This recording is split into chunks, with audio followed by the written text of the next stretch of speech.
Question numéro 5. On nous demande de compléter le tableau en indiquant le prénom de chaque enfant. Où trouve-t-on les prénoms dans l'ensemble, dans les ensembles qui sont ici? On vous présente des sports. On voit directement qu'il y a un nom qui est à l'écart de ces sports. Nous verrons tout de suite pourquoi. Observez le tableau. On reconnaît des petits 1, des petits 0. Faites bien attention à tout lire. Vous tomberez alors sur les légendes ici qui vous indiquent que le petit 1 c'est un oui, le petit 0 c'est un non. En B, on nous demandera qui pratique le plus de sports différents. Alors, souvenez-vous, les ensembles ici sont présentés un ensemble pour chaque sport. Donc, qu'est-ce qu'on peut constater? Que si on retrouve un nom ici entre deux ensembles, celui-ci indique que ce prénom pratique deux sports.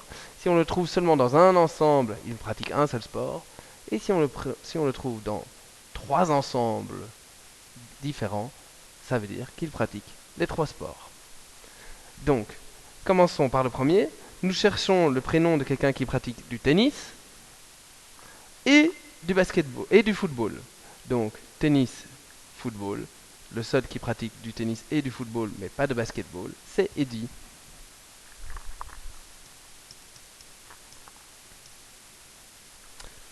Deux, nous cherchons un enfant qui pratique seulement du basketball.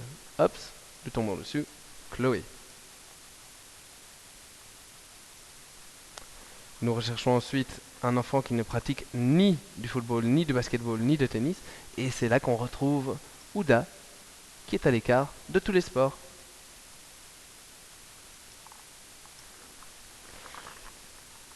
Le contraire nous montre ici un enfant qui pratique tous les sports. Nous tombons sur Joe. Et enfin, un enfant qui pratique du tennis, du basketball, mais pas de football. Basketball, tennis, pas de football, ce sera Luc. Qui pratique le plus de sports différents, donc autrement dit football, basketball et tennis, ce sera bien Joe.